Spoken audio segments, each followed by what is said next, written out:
பிஸ்மில்லாஹிர் ரஹ்மானிர் ரஹீம். திரு ஃபைசுல் ஹபீப் ஹ்வாஜா ஹபீபுல்லா ஷா அலைஹி ரஹ்மா அவர்கள் அருளியது. அத்தியாயம் 55. நபி பெருமானார் ஸல்லல்லாஹு அலைஹி வஆலிஹி வஸல்லம் அவர்களின் வணக்கமும் தண்டிப்பும். நபி பெருமானார் ஸல்லல்லாஹு அலைஹி வஸல்லம் அவர்களின் மெய் வணக்கத்தையும் ஹக் தஆலாவின் மீது அவர்களுக்கு இருந்த சம்பூர்ண விசுவாசத்தையும் கொண்டே அவர்கள் எதற்காக அனுப்பப்பட்டுள்ளார்கள் என்பதை நாம் உணர்ந்து கொள்ளலாம். மெய்வணக்கத்தின் மூலமே சிருஷ்டிகர்த்தாவுக்கும் சிருஷ்டிகளுக்கும், அதாவது ஆண்டவனுக்கும் அடிமைகளுக்கும் உள்ள பிணைப்பு பரிபூரணமாக உறுதிப்படுத்தப்படுகின்றது. மெய்வணக்கத்தை சம்பூர்ணமாக நிறைவேற்றுபவன் தன்னை தன் இரட்சகனோடு ஆத்மீகமாக பிணைத்து கொள்வதை உணர்கின்றான். மேலும் மெய் வணக்கம் என்பது ஒரு விதையை போன்றது.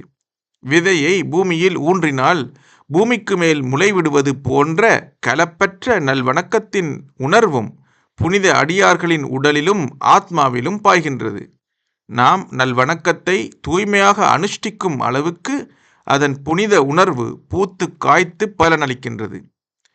மனிதன் தன் நல்வணக்கத்தின் மூலமாகவும் சன்மார்க்க நெறிமுறைகளை புனிதமாக நிறைவேற்றுவதன் வாயிலாகவும் தனது பணிவை நிரூபிக்காத வரை அவன் இறைவன் மீது கொள்ளும் சத்திய விசுவாசத்திலே சம்பூர்ணமானவனாக ஆகமாட்டான். அவனுக்கு அல்லாஹ்வின் அருளும் கடாட்சமும் அனுக்கிரகமும் ஏற்படவே மாட்டாது. நபி பெருமானார் ஸல்லல்லாஹு அலைஹி வஆலிஹி வஸல்லம் அவர்கள் எந்த வேலையும் செய்யாமல் தொழுகையிலும் அல்லாஹ்வின் ஜிக்ரிலுமேதான் மூழ்கி இருந்தார்கள் என்று எவரேனும் துணிந்து கூற முடியுமா? அவ்வாறு கூறவே முடியாது. நபி பெருமானார் ஸல்லல்லாஹு அலைஹி வஆலிஹி வஸல்லம் அவர்கள் தங்களது புனித வாழ்நாளின் ஒவ்வொரு மூச்சையும் சர்வ காரியங்களிலும் அல்லாஹ்வின் தியானத்திலும் அவனை நினைப்பதிலுமே கழித்து வந்துள்ளார்கள். அவர்கள் உடை உடுப்பதும் அல்லாஹ்வின் வணக்கமாகவே இருந்தது.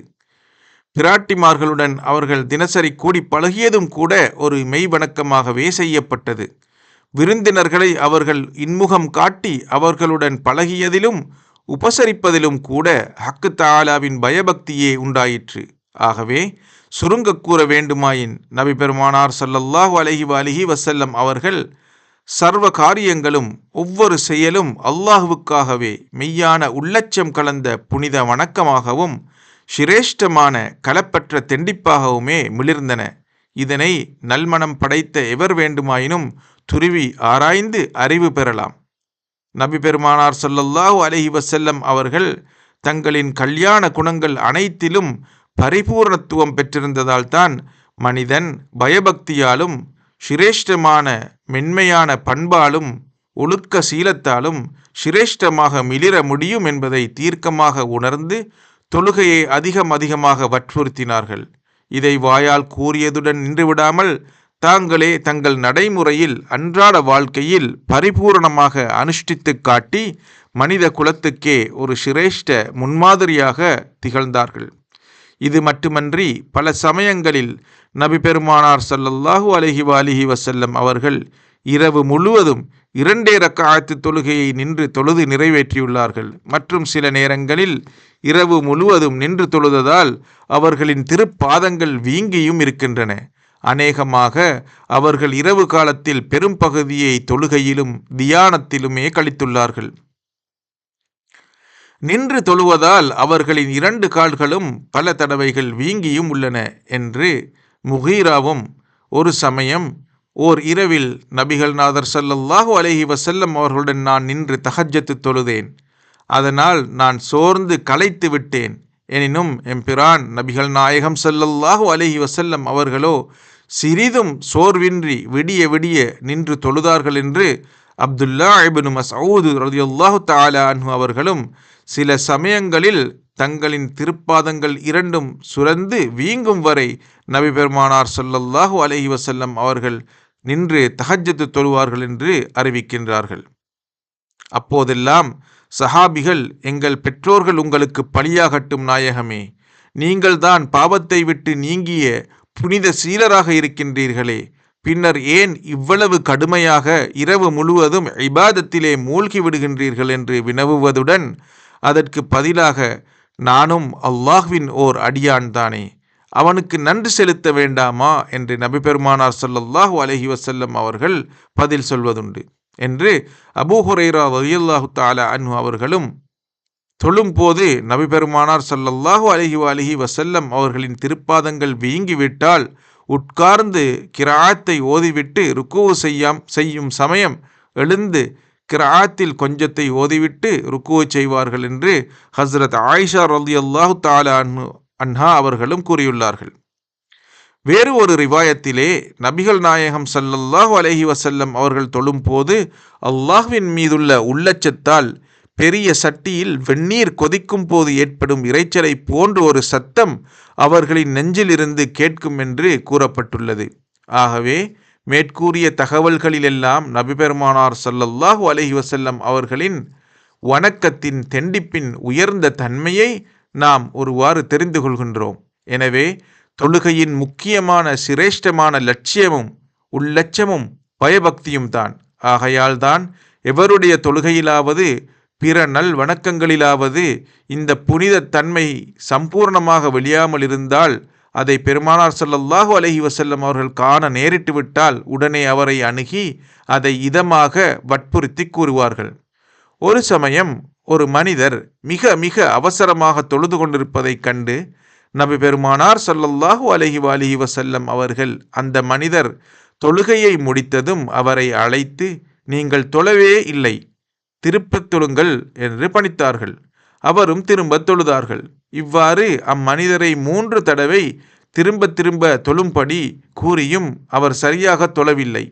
நபி பெருமானார் ஸல்லல்லாஹு அலைஹி வஸல்லம் அவர்களின் கருத்தையும் சரியாக புரிந்து கொள்ளாத அம்மனிதர், நாயகமே, இதைவிட என்னால் எப்படி சிறப்பாக தொழ முடியும் என்று வினவினார்கள். நபி பெருமானார் ஸல்லல்லாஹு அலைஹி வஸல்லம் அவர்கள் சம்பூரண சாந்தியும் காம்பீரமும் மன ஓர்மையும் வெளிப்படும் வகையில் தக்பீர், கிராத், ருக்கு, சுஜூத், நிலை, இருப்பு முதலியவைகளை தாங்களே தொழுது காட்டிக் கொடுத்தார்கள். மேலும் நபி பெருமானார் ஸல்லல்லாஹு அலைஹி வஸல்லம் அவர்களின் தொழுகையிலே மெய்யான உள்ளச்சமும் புனிதமான பக்தி பெருக்கும் சிரேஷ்டமான மன ஓர்மையும் இறைவனோடு கொண்டுவிடும் மகத்தான பிணைப்பும் சம்பூர்ணமாக வெளிப்படும். தொழுகையில் மூழ்கியிருக்கும் அவர்களை பார்ப்பவர்கள் உயிரும் உணர்ச்சியும் இல்லாத ஒரு சிலையாக அவர்கள் மாறிவிட்டார்களோ என்று ஐயப்படும் அளவிற்கு அவர்கள் தொழுகை அவ்வாறு இருந்துவிடும். அந்த அளவுக்கு இரட்சகனோடு ஒன்றித்து விடுவார்கள். சில சமயம் தொழுகை, நல்வணக்கம் முதலியவைகளை இலகுவான முறையில் அனுஷ்டிக்கும்படி மற்றவர்களை ஏவி இஸ்லாம் என்ற சன்மார்க்கம் அனுஷ்டிக்க இலகுவானது என்று கூறுவார்கள். ஒரு சமயம் நபி பெருமானார் ஸல்லல்லாஹு அலைஹி வஸல்லம் அவர்களிடம் ஒரு பெண்மணி வந்து, நாயகமே, நான் தூங்காமல் இரவு நல்வணக்கத்தில் மூழ்கி விடுகின்றேன் என்று கூறியதற்கு, போதும் போதும், நீ எப்போதும் செய்ய சக்தியுள்ள அளவுக்கு நல்வணக்கங்களை செய்தால் போதும். ஏனென்றால் நீதான் வணக்கம் புரிவதில் எப்போதாவது களைத்து சோர்ந்து விடுவாய். அல்லாஹ்வோ சவாபு எனும் நற்கூலி கொடுப்பதிலே ஒருபோதும் சலித்து விடுவதில்லை. இதை அந்த அல்லாஹ்வின் மீது ஆணையிட்டு கூறுகின்றேன் என்று திருவுலமானார்கள். அல்லாஹ்வால் ஏவப்பட்டுள்ள ஃபர்தான கடமையான இபாதத்துக்களை சம்பூர்ணமாக நிறைவேற்றுவது மட்டுமல்லாமல் தங்களின் புனிதமான மூச்சு முழுவதையுமே நபிகளார் ஸல்லல்லாஹு அலைஹி வஸல்லம் அவர்கள் நல்வணக்கங்களிலும் இறைவனின் திருநாமத்தை ஜிக்ரு செய்வதிலும் செலவிட்டு கொண்டிருப்பார்கள். அவர்கள் செய்து கொண்டிருக்கும் சர்வ கருமங்களிலுமே இறைவன் மீது உள்ளச்சமும் பயபக்தியும் சிரேஷ்டமாக பொழிந்து கொண்டிருக்கும். வாயளவில் பிறருக்கு உபதேசித்து விடுவது சுலபம். ஆனால் சொல்பவர்களை அனுஷ்டித்து காட்ட வேண்டும். ஏனெனில் அதில்தான் சர்வ சோதனையும் அடங்கியுள்ளது. உலகில் இதுவரையும் தோன்றிய சன்மார்க்க பணியாற்றியுள்ள மார்க்க வழிகாட்டிகளிலும் சரி, சமூக சீர்திருத்த சீலர்களிலும் சரி, எவரும் நமது பெருமானார் ஸல்லல்லாஹு அலைஹி வஸல்லம் அவர்களை போன்று இச்சிரேஷ்ட பண்பிலே இன்று வரை நிறைவு பெற்றிருக்கவில்லை என்று நிச்சயம் நாம் அறுதியிட்டு உறுதியாக கூறிவிடலாம். இந்த மாபெரும் மகான் அவர்கள், நம் பெருமானார் ஸல்லல்லாஹு அலைஹி வஸல்லம் அவர்கள் தங்களின் புனித ஜீவியத்திலே முழு மூச்சிலும் அனுஷ்டித்து வந்த காரியங்கள் அனைத்திலும் தனது இரட்சகனை இதயத்துள் பயபக்தியுடன் இருத்தி செய்து செயல் புரிந்த அளவுக்கு, அவனது நினைப்பை முன்னிறுத்தி வணக்கத்தில் ஈடுபட்ட அளவுக்கு வேறு எந்த மனிதரும் செயல் புரியவில்லை. சுருங்க கூறுமிடத்து, நமது சர்வலோக இரட்சகர் முஹம்மது ஸல்லல்லாஹு அலைஹி வஸல்லம் அவர்களின் சர்வ காரியங்களும், அவர்களின் நடை, இருப்பு, தூக்கம், விழிப்பு, எழுந்திருத்தல், உட்காருதல், உண்ணுதல், குடித்தல் அனைத்துமே புனித இபாதத்துக்களாகவே திகழ்ந்தன. அவர்களின் வாழ்வு முழுவதுமே புனித வணக்கங்களில் சிரேஷ்டமாக கழிந்தன. இறைவா, எம்பிரான் ஸல்லல்லாஹு அலைஹி வஸல்லம் அவர்களின் கல்யாண குணங்கள் அனைத்தாலும் நாங்கள் அறிவு பெற்று புனிதமடைய அருள் புரிந்தருள்வாயாக. ஆத்ம ஞான அமுதத்தை அள்ளி பருக வேட்கையாக மிக கொண்டு ஏங்கி நிற்கும் எங்கள் அண்டை அயல் சமூகத்தவரும் சத்திய இஸ்லாத்தின் புனித பண்பின் எம்பிரான் அவர்களின் சிரேஷ்ட குணங்களை அழியாத சின்னங்களின் முன்மாதிரியை பார்த்து சத்திய இஸ்லாத்தின் வற்றாத அமுத ஊற்றால் வளம் பெற்று செழிப்புற்று மோட்சமடைய உன் கிருபா கடாட்சத்தை அனுகர்த்தருள்வாயாக. ஆமீன் ஆமீன் ஆமீன். வல்ஹம்துலில்லாஹி ரப்பில் ஆலமீன்.